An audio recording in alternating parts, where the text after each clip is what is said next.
Ibu sekalian. Silakan host, diputarkan host.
Ya, terima kasih host. Ya, tadi sudah ada ditayangkan kepada Bapak Ibu Sobat Pengawasan semuanya. Kita melihat bahwa dari tayangan tadi itu menggambarkan beberapa program diklat, kemudian metode diklat, dan juga beberapa jenis diklat yang ditawarkan oleh Pusdiklat UAS BPKP. Namun itu hanya sebagian dari jenis diklat yang kami tawarkan, masih ada banyak lagi yang Bapak bisa lihat nanti di kalender pengawasan atau kalender diklat Pusdiklat UAS BPKP. Dan kami berharap nanti Bapak dan Ibu Sobat Pengawasan bisa atau dapat menjadi salah satu peserta dalam pelatihan-pelatihan yang kami laksanakan. Dan kita akan bertemu langsung di Ciawi, di Pusdiklat UAS BPKP, dan juga tentunya kita bisa bertemu muka langsung dengan kedua panelis kita pada pagi sampai siang hari ini. Terima kasih, dan untuk berikutnya kita akan masuk kepada sesi tanya-jawab. Saya akan melihat daftar pertanyaan yang ada dalam question and answer di Q&A. Ternyata pertanyaannya sangat banyak sekali. Dan kami berpikir mungkin tidak akan semuanya bisa kami jawab dalam kesempatan ini. Tadi sebelumnya saya sudah tunjukkan CV dari masing-masing panelis. Silakan nanti kalau misalnya ada yang kurang jelas atau pengen mendapatkan penjelasan lebih, silakan mengirimkan email kepada para panelis kita. Jadi untuk pertanyaan, ini saya coba melihat dulu untuk pertanyaan yang pertama. Ini saya akan melihat, ini ada pertanyaan pertama dari Ibu Laila. Ini kondisi pandemi saat ini adalah risiko yang uncontrollable, yang bisa dimungkinkan tidak pernah ada dalam pemikiran penyusun identifikasi risiko suatu organisasi ataupun perangkat daerah. Jadi misalnya adanya refocusing anggaran dan akibat ke depan bagi keberlangsungan suatu organisasi. Bagaimana organisasi bisa menyikapi hal ini? Jadi ini pertanyaannya adalah terkait dengan ini yang soal uncontrollable, kemudian bagaimana ini bisa disikapi oleh organisasi. Itu yang bisa saya simpulkan dari pertanyaan pertama. Jadi untuk menjawab pertanyaan ini nanti akan kami mintakan dari panelis. Yang pertama, kami akan minta kepada panelis pertama dari Bu Rini dulu. Bu Rini Septowati, mungkin bisa memberikan tanggapan terkait dengan pertanyaan tadi. Silakan Bu Rini. Oke, Bapak Arfan, terkait dengan refocusing ya. Nah, refocusing ini kan kebijakannya Presiden, kebijakannya Kementerian Keuangan, kebijakannya nasional, kan? Maka ketika itu terjadi, itu menjadikan suatu yang harus menjadikan apa ya? Suatu kendala bagi instansi pemerintah untuk melaksanakan kegiatannya. Nah, dalam melaksanakan kegiatannya ini, maka instansi pemerintah harus melaksanakan yang namanya krisis manajemen. Bagaimana krisis manajemen itu dilaksanakan? Salah satunya adalah, pilih dulu yang mana yang bisa dikurangi, yang mana harus diprioritaskan. Itu yang harus tetap dilaksanakan. Seperti itu. Dan ketika ada satu yang tetap harus dilaksanakan, maka jagalah itu untuk tetap tercapai tujuannya. Jadi ada suatu semacam prioritas, kembali lagi pada syarat BCM adalah keandalan dalam menetapkan prioritas, keandalan dalam mengidentifikasi proses bisnis yang penting yang harus dipertahankan. Nah, itu yang harus, pertama itu dulu, kemudian kelola dengan manajemen risiko pada saat krisis. Bagaimana mengelola manajemen risiko pada saat krisis? Ya, sama seperti kita mengelola manajemen risiko lainnya. Cuman ini adalah bagaimana mencapai tujuan dengan sumber daya yang lebih kecil. Mungkin itu dari sisi manajemennya. Saya kembalikan kepada mungkin moderator. Tapi yang penting adalah itulah peran daripada manajemen untuk pintar-pintar berkreasi. Kalau anggarannya terbatas, kreativitas harus berjalan. Bagaimana dengan IT? Bisa nggak? Kalau misalnya dulu kita ngomong, dulu itu kegiatan tatap muka, pakai perjalanan, pakai hotel, pakai lain sebagainya. Bisa nggak sekarang dengan jarak jauh? Bisa nggak dengan kita memanfaatkan IT? Nah, semacam itu mungkin Pak siapa tadi yang bertanya. Bu.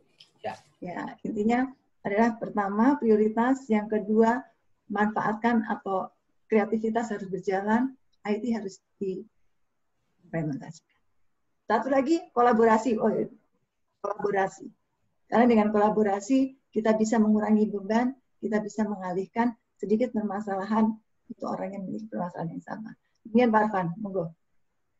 Ya, terima kasih Bu Rini atas jawabannya. Tadi disampaikan itu sebenarnya bagaimana mencapai tujuan dengan SDM adanya keterbatasan input yang terbatas ya mungkin ya. Kemudian bagaimana mencapai tujuan maksud saya dengan keterbatasan input. Kemudian juga bagaimana juga kita tetap mengelola manajemen risiko. Kemudian juga yang tadi disampaikan itu perlu adanya suatu penetapan prioritas. Itu yang tadi disampaikan saya cuma mengutip beberapa dari yang disampaikan oleh Bu Rini. Tapi mungkin ada pendapat lain dari Pak Andilo Tohom ini. Silakan Pak Andilo, kalau ada pendapat lain. Ya, makasih Pak Arfan. Jadi kan substansi BCM itu kan predetermined target itu coba dicapai, gitu kan? Predetermined artinya sebelum terjadi keadaan tidak normal, gitu. Ya, seperti saya kasih contoh tadi, saya bicara khusus Pusiklat target yang PNBP kita kan, itu kan secara kuantitas diklat kan tidak berkurang banyak gitu ya.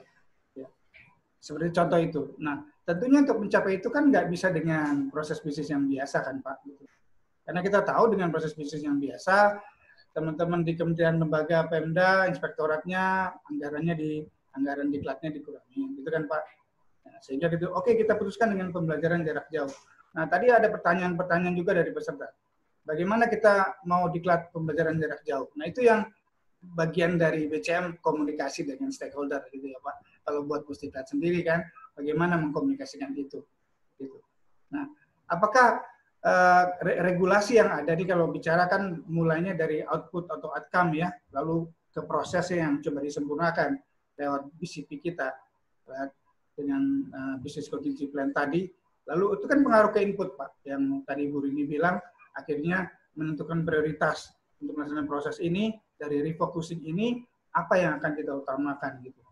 Nah, kalau misalnya tarif PP ini memang mengganggu, ya kita usulkan gitu. Artinya di sini proses dan regulasi yang mendasari proses itu harus kita juga lakukan perubahan. Itulah yang disebut dengan menurut saya di komponen BCM itu manajemen sport and sponsorship Pak. Itu Pak Arfan. Ya, terima kasih Pak Andilo. Ini sudah dijelaskan lebih detail lagi, termasuk tadi menyebut-sebut mengenai tarif PPPNBP agar disesuaikan begitu ya Pak. Ya, kita dalam hal ini ya itu tetap dilaksanakan atau diproses oleh Puskesmas BPKP supaya kami tetap bisa memberikan pelayanan yang optimal kepada para stakeholders kami. Mungkin itu Bapak Andilo dan Ibu Rini ya jawaban kita. Untuk pertanyaan berikutnya, ini pertanyaannya sebenarnya tadi beberapa sudah ada yang dijawab oleh Pak Andilo Tohom pada saat tadi menyajikan. Tapi karena ini pertanyaannya banyak sekali dari para peserta, ini ada 4 pertanyaan yang mirip-mirip terkait dengan pelaksanaan audit saat adanya pandemi COVID seperti sekarang ini. Saya akan bacakan satu persatu. Yang pertama, langkah kerja apa saja dalam audit maupun evaluasi dan review yang dilakukan APIP yang tetap harus dilakukan. Misalnya ini kunjungan ke lapangan dan tatap muka dengan auditi. Jadi ini mempertanyakan mengenai langkah kerja mungkin untuk menggantikan ya, kalau saya melihat ini menggantikan kunjungan ke lapangan atau tatap muka dengan auditi. Itu yang pertama, yang mirip-mirip. Nanti mungkin sekali jawab saja. Yang kedua, bagaimana seorang auditor dapat melaksanakan tugas audit secara efektif dan efisien dalam kondisi COVID-19 seperti ini, sedangkan dalam kondisi work from home. Kemudian ada lagi, dalam kondisi seperti ini, bagaimana kita sebagai APIP dalam melakukan audit nanti dapat menilai kinerja OPD, berarti dari pemerintah daerah, yang sudah berubah dalam menyesuaikan dirinya dengan new normal. Ini sudah bicara mengenai new normal. Kemudian yang keempat, bagaimana pelaksanaan pengawasan dalam menghadapi fraud di tengah kondisi pandemi seperti sekarang, sedangkan dalam kondisi normal saja, fraud itu banyak kita temui. Nah, jadi ini ada 4 pertanyaan yang coba kita rangkum, ini terkait dengan pelaksanaan audit untuk efisiensi dan efektivitas pelaksanaan audit saat COVID sekarang. Mungkin ini yang bisa saya simpulkan dari pertanyaan ini. Silakan Pak Andilo dulu, ini panelis kedua dulu. Kami minta untuk memberikan jawaban atau pencerahan terkait dengan ini. Silakan Pak Andilo. Ya, oke. Makasih Pak Arfan. Ya, tadi memang ini sudah sempat saya baca juga di Q&A pada saat Bu Rini memaparkan BCM. Pertanyaan pertama mengenai langkah kerja, terutama kunjungan ke lapangan dan tatap muka secara fisik. Ya. Kalau tatap muka secara fisik, saya kira secara mudah saya bisa jawab, itu bisa kita siasati sekarang. Ini yang saya bilang tantangan kita adalah bagaimana memodernisasi langkah kerja pengawasan kita tadi di aspek terakhir di tantangan Habib tadi. Modernisasinya yaitu nggak bisa tatap muka secara langsung ya, secara online. Ini saya mencoba kaitkan dengan yang fraud ya tadi, karena di fraud juga kan salah satu tekniknya adalah permintaan keterangan ya. Ini juga bisa sekarang seperti itu. Artinya kepiawaian kita membaca gerak tubuh dari si auditi ya, itu menjadi kunci ya. Kemampuan kita mengembangkan pertanyaan-pertanyaan dan sedemikian rupa lewat tatap muka secara online itu juga tetap dilakukan, dan tetap saja bahasa tubuhnya bisa kita perhatikan meskipun dilakukan secara online. Nah, yang menarik adalah kalau apa sih teknik yang bisa kita menggantikan kunjungan ke lapangan gitu ya. Ini sekalian ada pertanyaan juga di chat kalau nggak salah saya lihat, apa sih inovasi pengawasan yang sudah dilakukan oleh BPKP? Seperti kita tahu, BPKP Pusat itu sedang mengembangkan yang namanya audit partisipasi ya. Nah, jadi partisipatif audit artinya kita melibatkan para LSM, masyarakat setempat yang beneficiary dari program itu, yang umumnya bisa kita gunakan, kita utilisasi untuk membantu kita melakukan pengawasan juga di situ. Itu salah satu alternatifnya ya Pak, menggantikan kunjungan ke lapangan. Atau kalau mau pakai teknologi yang modern sekarang, ya kita yakinkan kita gunakan teknologi drone misalnya.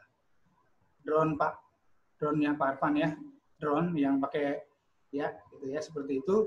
Ya, kita operasikan, kita minta tolong rekan kita di daerah sana, kita gunakan itu. Artinya kita harus berpikir open mind Pak, inovatif untuk mencari pengganti langkah-langkah kerja kunjungan itu. Jadi tanpa mengurangi keyakinan kita akan apa yang kita ingin audit gitu. Saya kira itu Pak. Lalu yang berikut WFH. Ya saya kira ini terkait dengan sama sih sebenarnya. Kalau bicara audit ya kan kita bicara efektivitas dari audit itu ya mau nggak mau kan terkait dengan pelaksanaan di prosedur auditnya. Nah sekarang apakah prosedur audit tidak bisa diganti dengan cara lain ketika kita ada di rumah? Itu aja Pak. Jadi jawabannya mirip dengan yang tadi saya sampaikan. Bukan berarti WFH tidak bisa bekerja gitu ya. Kalau lihat kuesionernya Bu Rini yang 80% ya saya nggak tahu, mudah-mudahan itu para auditor semua Bu Rini ya.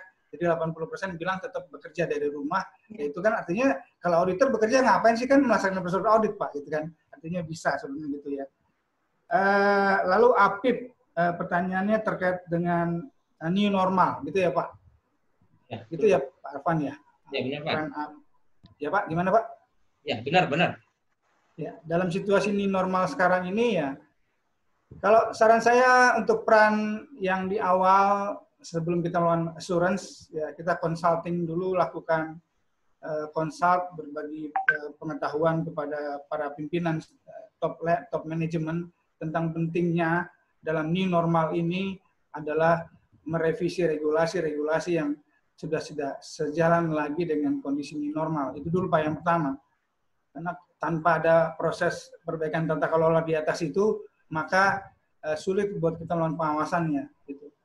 Kalau udah bicara tata kelolanya dirubah, maka kita bisa kita ajak mereka untuk berpikir untuk merubah itu. Nah ini kan peran consultingnya Pak yang main di situ. Lalu setelah itu dilakukan, dirubah regulasi yang ada, barulah kita bisa melakukan proses assurance-nya Pak. Itu Pak Arfan. Ya, terima kasih Pak Andilo. Tadi sudah dijelaskan bagaimana perannya. Mungkin satu yang terlewat Pak, mengenai fraud tadi Pak Andilo. Iya, tadi saya jelaskan mengenai fraud. Ya memang tadi sejalan dengan yang menggantikan langkah-langkah kerja fraud sebenarnya Pak. Jadi langkah-langkah kerja fraud itu sejalan dengan itu. Teknik-teknik kembali ke teknik auditnya Pak, gitu yang kita gunakan. Itu. Jadi lebih kepada kemampuan kita melaksanakan teknik audit itu ya. Bukan berarti kalau kita di depan mereka tetap kunjungan fisik itu bisa lebih berhasil menangkap fraud daripada kita memanfaatkan teknologi informasi gitu. Oke, terima kasih Pak Andilo. Itu sudah penjelasan yang panjang lebar sekali saya rasa itu penjelasannya, dan mungkin mudah-mudahan sudah bisa menjawab, tapi tetap kita akan minta jawaban atau pendapat dari Bu Rini terkait dengan pertanyaan dari para peserta tadi. Silakan Bu Rini. Ya. Yang perlu diingat adalah BCM itu bukan hanya untuk manajemen, bukan hanya untuk auditan. BCM itu juga untuk APIP. APIP sendiri juga harus menyelenggarakan BCM. BCM ini tanggung jawab siapa sih? BCM ini tanggung jawab pimpinan APIP berarti untuk APIP ya. APIP harus membuat suatu rencana krisis manajemen. Apa sih yang terkendala di dalam proses penyelenggaraan penugasan APIP ini, dan bagaimana respon atas kendala-kendala tersebut, antisipasi kendala yang akan terjadi ketika melakukan penugasan audit kendalanya. Nah, kalau terkait dengan BCM kembali, ketika APIP melaksanakan BCM, maka yang pertama adalah kalau kita ngomongin krisis manajemen terkait dengan continuity plan, maka yang pertama adalah yang harus dijaga satu, kita harus jaga jarak. Maka semua kegiatan harusnya dilakukan dengan cara jarak jauh. Apa metodologinya? Bisa dengan segala macam cara, IT, drone, atau mungkin juga kolaborasi dengan pihak lain. Dan yang kedua adalah kalau nggak bisa dilakukan jarak jauh, maka itu kan tetap harus dilakukan dengan apa? Protokol PSBB. Protokol agar bahwa yang melakukan audit ini juga tetap harus aman dari infeksi. Mungkin masalahnya adalah bukan di APIP-nya, tapi masalahnya lo auditannya WFH, gimana dong caranya? Gitu kan ya. Kalau yang seperti itu tuh di keadaan normal pun juga sering terjadi. Ketemu sama auditan susah. Baik lagi, kolaborasi. Bagaimana APIP berkolaborasi agar dengan segala macam cara bisa menjadikan auditan itu tetap bekerja sama dengan APIP-nya. IT, kolaborasi, strategi. Mungkin itu Pak Arfan. Ya, terima kasih Bu Rini. Jadi ini sudah dijawab oleh beliau-beliau bahwasanya memang kita kembali lagi, kalau saya mengatakan tadi apa yang harus kita lakukan, kita tetap harus yang pertama tadi saya ingat pemaparan Pak Andilo ya, kalau nggak salah Bu Rini, itu kita penggunaan IT itu sangat perlu dalam hal terjadi peristiwa disruptif. Itu salah satu mungkin yang bisa kita gunakan di samping beberapa hal tadi yang disampaikan oleh para panelis kita. Kemudian untuk berikutnya saya akan masuk ke pertanyaan yang ketiga sebelum kita memasuki break untuk sesi pertanyaan jawab ini. Untuk yang ketiga ini ada pertanyaan begini. Secara makro tingkat pemerintah daerah, pandemi COVID-19 menjadi pengalaman berharga terkait penjaminan APBD agar tetap berjalan. Pada kenyataannya Pemda-Pemda seperti terkaget-kaget atas kondisi pandemik yang menyebabkan APBD-nya menjadi demam katanya. Istilah demam di sini pendapatan menurun, belanja bertambah. Kemudian langkah apa yang harus dilakukan Pemda ke depan terkait manajemen risiko selain melakukan penganggaran belanja tidak tetap atau untuk antisipasi bencana tadi. Jadi ini yang mungkin dipertanyakan oleh para peserta kita pada siang hari ini. Jadi itu Pak Andilo dan Bu Rini pertanyaannya. Mungkin untuk pertanyaan ini kami akan minta kepada Pak Andilo lagi untuk memberikan jawaban yang pertama dulu. Silakan Pak Andilo. Ya itu Pak ya. Jadi istilahnya demam Pak ya. Demam. Istilahnya demam Pak. Demam ya. Jadi karena pandemi COVID, otomatis sudut pandangnya, paradigmanya adalah anggaran memang berkurang gitu ya. Berkurang meskipun sekali lagi saya lebih prefer menggunakan istilah refocusing anggaran sebetulnya. Refocusing ya. Ya, refocusing anggaran daripada itu. Kembali lagi ke yang tadi yang saya jelaskan itu. Mau nggak mau memang proses bisnis kita harus disesuaikan. Nggak mungkin lah kita mencoba mencapai target yang sama dengan kendala yang ada, tapi menggunakan proses bisnis yang sama. Itu dulu Pak, yang paling penting itu dulu. Jadi kalau ini mungkin selama ini kita sudah nyaman dengan, ini mohon maaf kalau saya katakan nyaman dengan zona nyaman di mana kita banyak pembiayaan-pembiayaan yang sebetulnya tanda kutip tidak diperlukan untuk itu, ya.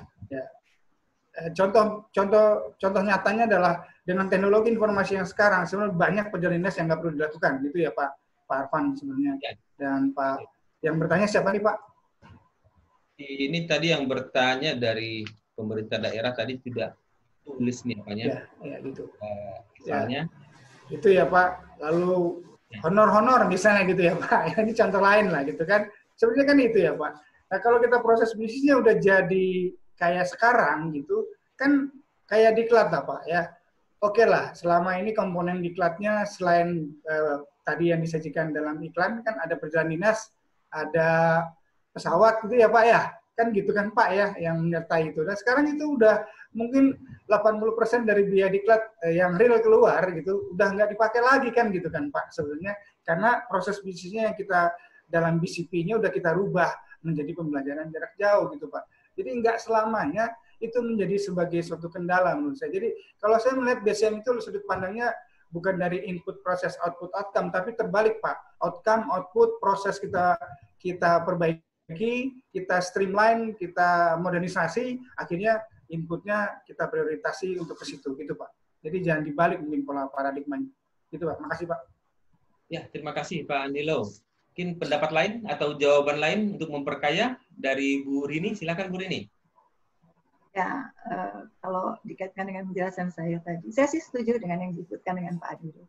Itu adalah sebetulnya adalah bagian dari krisis manajemen, di mana organisasi menyikapi terkait dengan impact daripada pandemi COVID ini.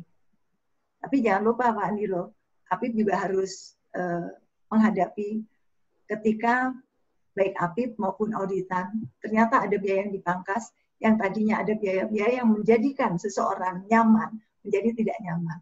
Itu yang akan menjadi peningkatan lagi terhadap dengan MR-nya, gitu kan ya. Mungkin istilah fungsi daripada APIP untuk mengawal yang normal menjadi tidak normal, yang nyaman menjadi tidak nyaman, dan dikirim lagi menjadi nyaman. Ini itu Pak Arfan. Ya, terima kasih Bu Rini. Jadi ini kalau saya lihat ini intinya adalah kita harus bisa menyesuaikan diri dengan kondisi yang ada sekarang. Jelas tadi kita membangun BCM juga sebenarnya tujuan adalah supaya kita tetap bisa beraktivitas seperti normal, padahal kita ada kondisi pandemi seperti sekarang ini salah satunya. Mudah-mudahan tadi sudah bisa menjawab jawaban dari para panelis tadi, dua panelis tadi sudah bisa menjawab pertanyaan dari tadi yang penanya. Untuk berikutnya, jadi ini kita bagi dua sesi dalam sesi tanya jawab kita. Sesi pertama kita coba akhiri dulu. Namun sebelumnya setelah kita berdiskusi ini dari pagi tadi dan mungkin kita sudah agak tegang, kemudian coba kita sekarang akan mengurangi ketegangan tadi dengan menayangkan video peregangan. Jadi ini ada video peregangan yang akan ditayangkan oleh kami untuk membuat kita lebih segar kembali. Ayo Bapak Ibu ikuti gerakannya. Silakan host untuk dimulai host.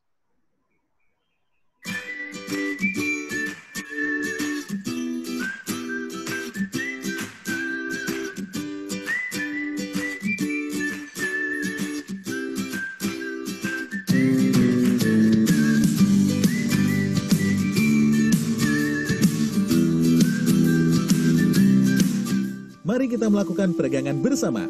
Kita geser kursi agar lebih leluasa bergerak dan atur posisi duduk. Kita mulai dengan duduk pada posisi tubuh tegak. Angkat bahu, putar belakang. Angkat bahu, putar belakang. Angkat bahu, putar depan. Angkat bahu, putar depan. Gerakan lengan. Kedua lengan lurus diangkat. Turun, angkat, turun, angkat, turun, angkat, turun. Angkat kedua lengan lurus, tahan, 1, 2, 3, 4. Turun perlahan-lahan. 5, 6, 7, 8. Angkat kedua lengan lurus ke atas kepala dengan jari-jari tangan saling terkait. Tahan. 1, 2, 3, 4, 5, 6, 7, 8. Turun ke posisi semula.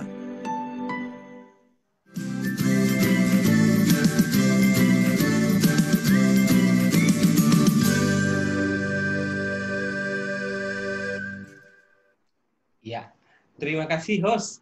Ya, semoga Bapak dan Ibu Sobat Pengawasan dan juga narasumber kita sudah segar kembali untuk memulai sesi kedua dari tanya jawab kita ini. Dan untuk sesi kedua ini saya akan memulai pertanyaan dari terkait dengan BCM. Ini BCM yang diuraikan oleh Bu Rini tadi, ini selalu dikaitkan dengan bencana alam dan ataupun bencana non alam. BCM sepertinya sama dengan Business Disaster Recovery Plan. Apakah memang demikian? Bagaimana untuk mengelola isu-isu continuity atau discontinuity berkaitan dengan persaingan, kompetensi bisnis atau layanan atau perubahan, ataupun perkembangan teknologi yang disruptif, pelayanan buruk atau tidak kompetennya SDM dan sebagainya. Jadi ini pertanyaannya bagaimana mengelola isu-isu tersebut. Silakan Bu Rini. Kita mulai dari panelis yang pertama dulu. Ya, pertanyaan panjang ya Pak ya. Panjang, tapi mungkin bisa dirangkum. Oke, pertanyaan yang pertama saya jawab pertanyaan yang pertama, yaitu apa bedanya BCM dengan disruptive recovery, itu ya Pak ya. Ya. Nah, itu istilah yang banyak juga digunakan gitu ya. Tapi umumnya disruptive recovery itu biasanya digunakan untuk yang bencana, yang sifatnya adalah merusak, gitu kan. Dan biasanya dia di sini lebih cenderung lebih banyak kepada bagaimana menyiapkan, mengamankan aset, mengamankan orang, dan kemudian mengembalikan menjadi kondisi sebelum bencana, tapi belum kepada layanan seperti itu. Itu yang bedanya BCM dengan disruptive recovery plan. Oke. Kemudian pertanyaan berikutnya apa Pak? Mohon maaf. Ini bagaimana mengelola isu-isu yang berkaitan dengan itu, Bu. Misalnya ini berkaitan dengan persaingan atau kompetensi bisnis, kompetisi bisnis, kemudian layanan, perubahan regulasi, perkembangan teknologi, gitu seperti itu. Ya, itu kegiatan seperti itu tuh namanya sama aja dengan manajemen risiko biasa, gitu kan ya. Ketika terjadi perubahan-perubahan itu, memang manajemen mengalami krisis, gitu kan ya. Manajemen mengalami krisis, maka sebagaimana filosofi daripada manajemen risiko adalah mengantisipasi kemungkinan yang terjadi. Jadi ketika ada, misalnya nih, perubahan IT, gitu kan ya. Perubahan IT yang mengakibatkan kita nggak memiliki kemampuan untuk bisa unggul karena IT kita nggak nyampe ke situ. Nah, di situ adalah berjalan apa yang harus dilakukan dengan kondisi seperti ini. Mungkin kita mengambil keunggulan yang lainnya. Itu terkait dengan kompetitor tadi tuh ya Pak ya. Bagaimana unggul dengan kompetitor sementara pasar kayaknya memihak kompetitor. Nah, itu rajin-rajin kita untuk mencari peluang apa yang tidak dimiliki oleh kompetitor. Nah, itu udah sisi-sisinya, sisi marketing dan sisi manajemen. Jadi intinya adalah ketika BCM ini memang tidak hanya berbicara bencana, tapi suatu kegiatan yang menjadikan discontinue ya. Itu BCM, menjadikan discontinue. Agak beda dengan manajemen risiko krisis, di mana nggak jadi continue, dia jalan normal gitu kan, dia berjalan normal. Nah itu manajemen risiko seperti biasa yang dijalankan. Seperti itu Pak. Bedanya BCM adalah ada suatu kondisi yang organisasi harus berhenti dan bagaimana harus melanjutkan kembali. Kalau kompetitor tadi kan kita nggak harus berhenti. Kalau kompetitor tadi adalah bagaimana kita menjadi bisa mampu bersaing dengan kompetitor. Ini kan Pak. Iya, terima kasih Bu Rini. Kalau dari Pak Andilo, seperti apa Pak Andilo? Ya, saya kira untuk yang memang soal terminologi recovery ya, gitu, itu memang ada banyak ya. Ada disaster recovery gitu ya. Ada juga business recovery ya. Nah, memang dari kalimatnya sih memang kelihatan bahwa itu disaster memang karena bencana alam gitu. Tapi kalau kita bicara BCM itu bukan hanya bencana alam, bukan hanya terkait dengan misalnya ada juga IT disaster recovery plan, itu bukan hanya itu saja, tapi juga semuanya Pak kalau kita bicara BCM. Jadi part of BCM akhirnya itu. Ini kalau kita baca di referensi yang ada ya. Itu terkait pertanyaan pertama. Yang kalau yang kedua tadi saya kira saya sependapat dengan Bu Rini cukup. Silakan Pak Arwan. Oh iya, terima kasih. Ya, dari tadi penjelasan tadi kalau saya boleh bukan menyimpulkan ya, mengambil intinya adalah bahwasannya sebenarnya BCM itu ya tidak hanya terkait dengan bencana, tapi juga terkait dengan setiap sesuatu yang kejadian yang membuat suatu organisasi ataupun suatu itu kerja misalnya kalau kita terkait dengan itu menjadi discontinue pelayanan yang bisa diberikannya, itu mempengaruhi ke sana. Jadi mungkin itu bisa kita memanfaatkan BCM tadi supaya jadi tidak terjadi discontinue. Ini adalah pertanyaan pertama di sesi kedua kita ini. Kemudian tadi Bu Rini sudah menyampaikan terkait dengan konsep BCM atau perbedaan BCM dengan manajemen risiko. Kemudian, tapi kayaknya ini perlu diperjelas lagi mungkin sedikit lagi Bu Rini. Karena ada beberapa pertanyaan terkait dengan ini. Pertanyaan yang mempertanyakan gini, ini ada dari 3 orang penanya. Kalau kita ambil ininya tadi, rekapnya, perbedaan konsep BCM dengan manajemen risiko itu apa ya? Itu yang pertama. Kemudian, bagaimana penerapan konsep BCM ini dalam seluruh bentuk pengawasan oleh APIP? Ini khususnya oleh inspektorat, ya daerah ataupun mungkin inspektorat kementerian lembaga. Ini adalah pertanyaan dari 3 atau 4 orang peserta web seminar kita pada siang pagi sampai siang hari ini. Silakan Bu. Ini kita mulai dari Bu Rini dulu. Silakan Bu Rini. Ya, jadi bedanya BCM dengan MR itu apa sih? BCM itu bagian dari MR. Karena BCM itu adalah mengelola risiko yang mengakibatkan organisasi tidak bisa berjalan, gitu kan ya. Jadi ketika berbicara, kita tahu tadi bahwa BCM itu lebih cenderung ngomongin apa? Lebih ngomongin impact. Gitu. Karena discontinuity itu diakibatkan karena ketidakberhasilan preventif, ketidakberhasilan mengendalikan suatu risiko sehingga dia terjadi dan kemudian menjadikan organisasi terhenti. Oleh karena itu ya, maka yang dikelola adalah impact-nya, bagaimana menjadikan impact-nya itu menjadi berkurang. Jadi kalau kita berbicara, kita tahu risiko itu kan ada kemungkinan, ada akibat gitu kan ya. Ketika kemungkinannya ternyata bisa kita cegah dengan preventif gitu ya. Jadi contohnya kebakaran gitu kan ya. Contohnya kebakaran. Kalau kebakaran pencegahannya udah kita lakukan.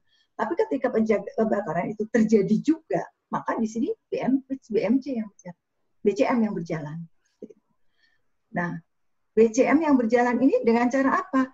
Jangan sampai ketika kebakaran terjadi, ininya kebakarannya sangat luas. Oh, ternyata ketika sangat luas, ternyata mengakibatkan organisasi tidak bisa berjalan. Ternyata layanan berhenti.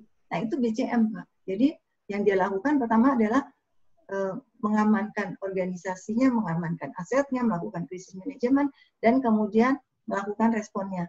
Dia merupakan suatu rangkaian penanganan risiko atas impact. Jadi kegiatan korektif. Kalau kita ngomongin respon itu ada respon preventif dan respon korektif. Nah ini adalah respon korektif pada manajemen risiko. Demikian Pak Arfan. Oh kalau pengawasan saya serahkan kepada Pak Andilo. Oke, kalau begitu langsung ke Pak Andilo saja dulu. Silakan Pak Andilo. Ya baik, tapi saya ingin menambahkan saja hubungan MR dengan BCM ya. Kebetulan saya ada bahannya untuk memperjelas apa yang disampaikan Bu Rini ya. Ini kelihatan nggak Pak? Ya, kelihatan Pak. Kelihatan Pak Arfan? Kelihatan, Pak. Ya, tadi sebenarnya BCM itu definisinya juga kan karena dia bagian dari MR, dia adalah upaya preventif dan korektif atau mitigatif gitu ya. Nah, preventifnya adalah dia ketika proses manajemen risiko, dia bagian dari program pencegahan. Jadi ketika kita mengembangkan melaksanakan program manajemen risiko, seperti saya jelaskan tadi di awal, ada satu event yang kita mungkin terjadi, ya, itu bisa berdampak pada keberlangsungan. Itu masuk dia sebagai profil risiko. Lalu itu dikembangkan ke dokumen yang di BCM tadi, ada business continuity, disaster recovery plan, dan seterusnya. Itu dibuatlah pada saat di sini. Lalu pada saat terjadi disasternya, disitulah berlaku tuh manajemen krisis, yaitu dalam rangka menerapkan apa yang sudah dituangkan di business continuity plan tadi yang ada di sini. Ya. Baru masuk ke sini, recovery-nya setelah jadi new normal dia, jadi keseharian, balik lagi lah ke apa yang masuk ke bagian proses MR tadi, jadi keseharian gitu.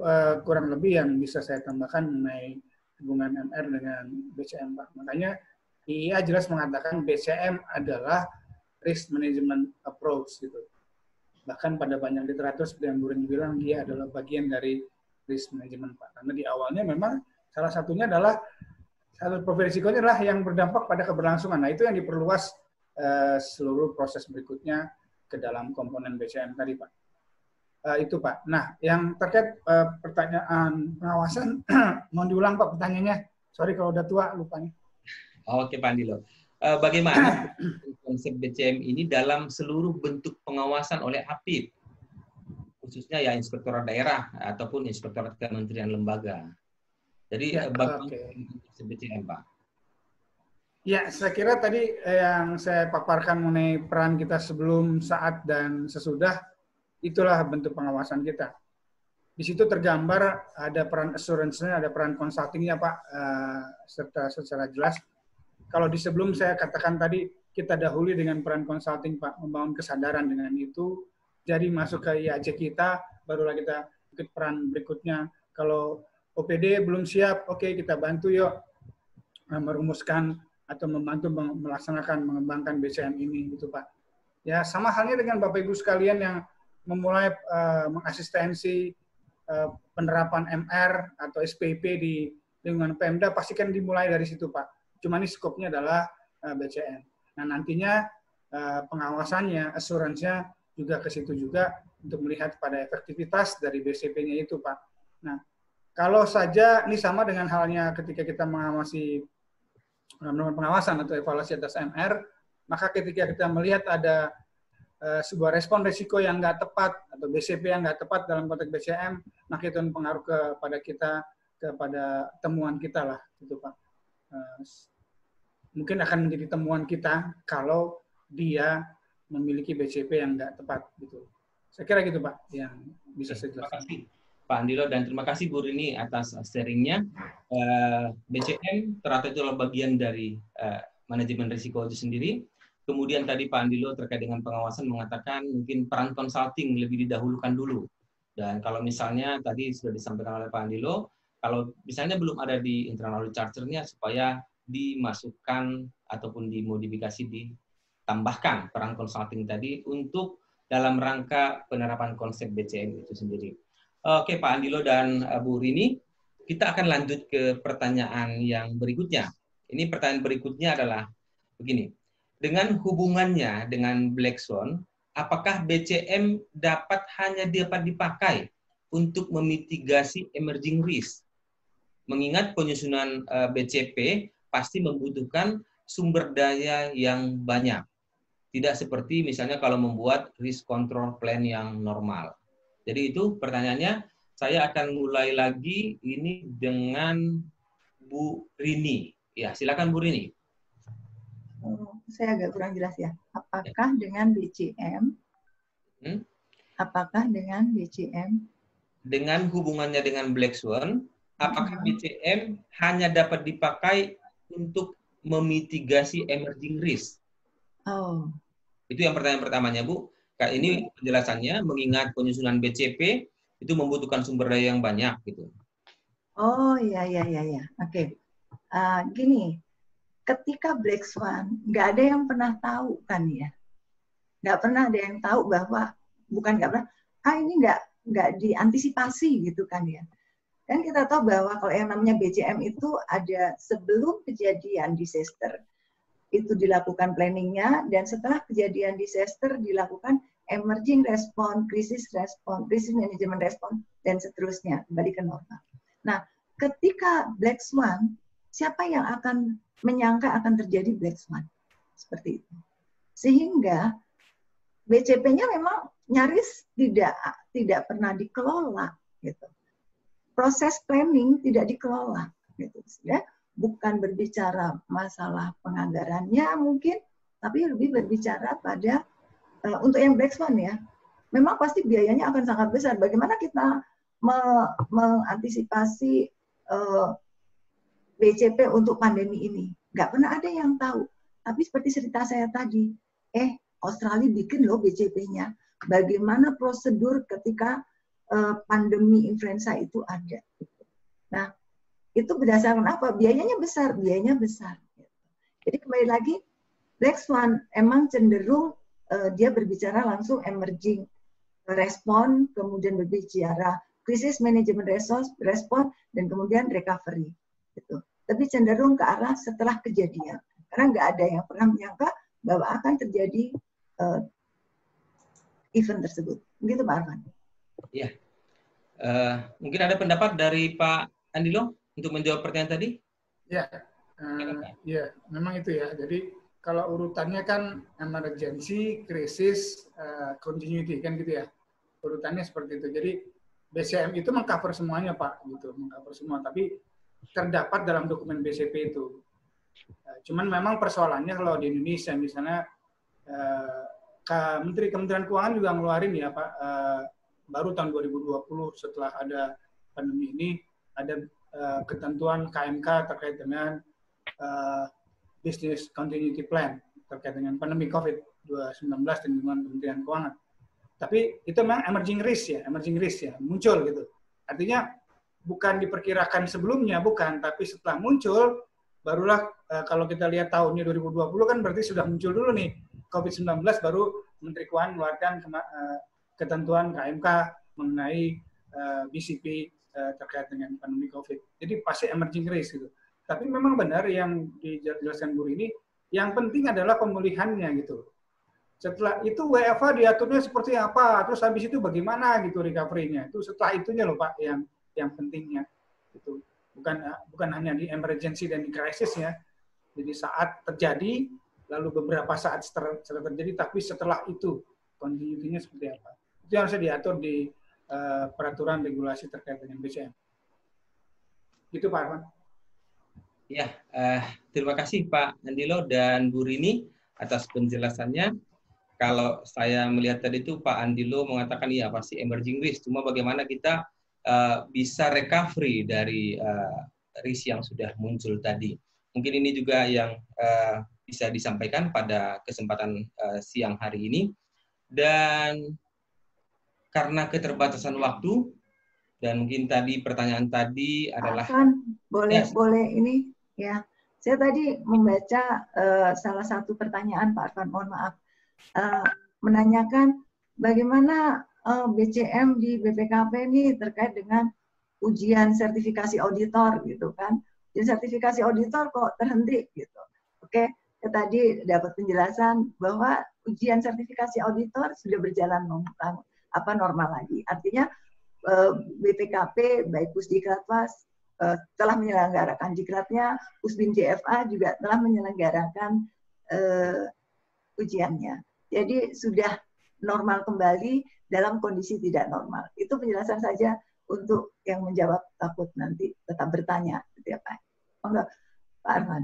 Ya, terima kasih Bu Rini. Jadi memang ini sangat banyak sekali sebenarnya pertanyaan yang masuk ke kami di Q&A.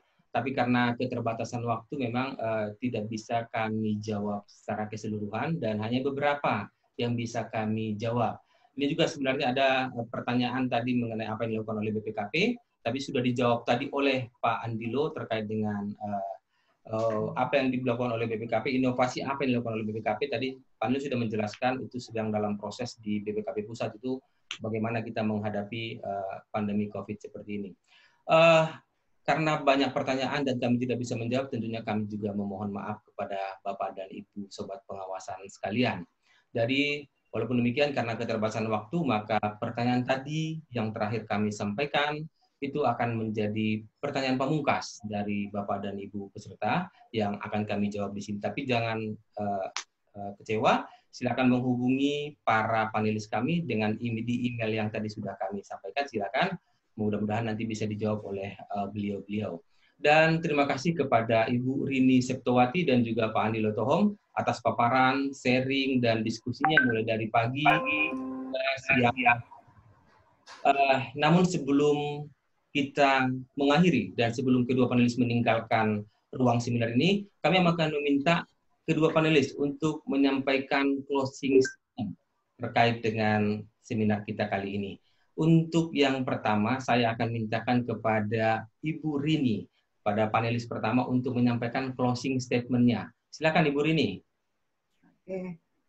Ayo berdamai dengan COVID ke new normal melalui BCM dan peran APIP. Ingat, dalam kondisi tidak normal menjadi normal, maka peran APIP menjadi meningkat. Pengendalian harus tetap dilaksanakan agar yang tidak normal beralih menjadi normal. Kembali ke new normal, berdamai dengan COVID bersama BCM dan APIP. Itu saja, Pak. Ya, terima kasih Bu Rini. Penjelasan ataupun closing statement yang sangat singkat dari Bu Rini terkait dengan yang kita laksanakan pada hari ini, yaitu intinya adalah berdamai dengan COVID dan menuju new normal, itu kata Bu Rini tadi. Mungkin yang berikutnya adalah atau closing statement dari Pak Andilo. Silakan Pak Andilo, closing statement-nya. Baik Pak Arfan, singkat saja closing statement saya. Terus buat teman-teman sobat pengawasan, jadilah auditor yang memberikan nilai tambah dengan memberikan early warning system, terutama terkait dengan keberlangsungan layanan ini. Berhentilah menjadi pemadam kebakaran. Terima kasih Pak Arfan. Ya, ini lebih singkat lagi kayaknya closing statement-nya, tapi to the point dan mengena. Ya, terima kasih Pak Andilo dan terima kasih Bu Rini. Dan sekali lagi kami mengucapkan terima kasih kepada para panelis, Ibu Rini dan Pak Andilo, yang telah berbagi ilmu dan sharing ilmunya ya dengan kita dalam web seminar kali ini. Sungguh banyak ilmu sebenarnya dan pengetahuan yang bisa diperoleh dari web seminar ini, seperti mungkin yang tadinya kita tidak tahu itu BCM itu apa, kita menjadi tahu business continuity management itu seperti apa, bagaimana itu, apa itu Black Swan juga tadi yang disampaikan oleh Bu Rini tadi. Black Swan itu apa? Mungkin sekarang kita sudah paham bagaimana itu Black Swan. Apakah pandemi itu Black Swan? Ternyata tadi dijelaskan pandemi COVID sekarang termasuk dalam Black Swan. Itu tadi yang kita simpulkan. Kemudian Bapak dan Ibu Sobat Pengawasan, kami juga mengucapkan terima kasih kepada Bapak dan Ibu atas partisipasinya dalam mengikuti seminar dari pagi sampai dengan siang hari ini. Semoga kita dapat mengambil manfaat dari paparan atau pembahasan ataupun diskusi yang sudah kita selenggarakan. Dan kami berharap nanti ini menjadi inspirasi buat Bapak dan Ibu untuk merancang ataupun membangun, kemudian juga menerapkan business continuity management di unit kerja masing-masing. Dan karena kita perannya aktif, maka mungkin juga kita bisa melakukan peran kita sebagai dalam peran consulting tadi disampaikan Pak Andilo untuk mengawal business continuity management di stakeholders kita atau di unit-unit kerja di lingkungan kita masing-masing. Sebelum saya mengakhiri, saya ada pantun sedikit. Ini saya ada pantun karena nggak enak kalau tidak berpantun ya. Jadi adalah siang hari matahari bersinar, jangan lupa berjemur dan jaga jarak. Terima kasih yang tetap semangat berwebinar. Pusdiklatwas BPKP tetap bergerak. Terima kasih atas nama panelis Ibu Rini Septiwati dan Bapak Andilo Tohom, dan saya sebagai moderator mengucapkan permohonan maaf jika ada yang tidak berkenan atau kurang berkenan baik saat paparan maupun sesi diskusi ataupun dari sesi lainnya dalam pelaksanaan web seminar ini. Kami akan undur diri, kami mohon undur diri, dan stay tune dengan Pusdiklatwas BPKP dan nantikan web seminar yang berikutnya dari kami Pusdiklatwas BPKP. Terima kasih. Wassalamualaikum warahmatullahi wabarakatuh. Untuk berikutnya silakan saya kembalikan ke MC, silakan Bu Wahyuni.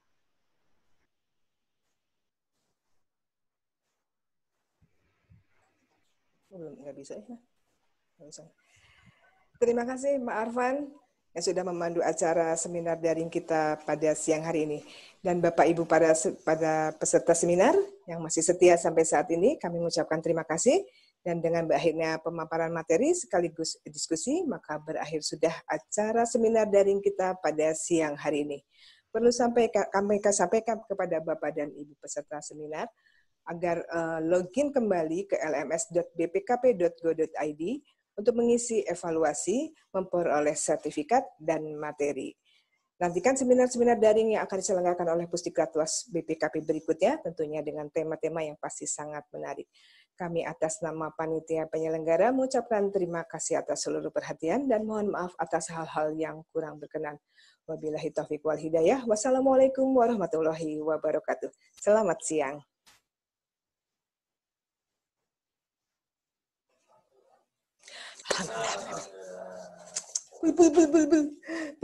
Bul.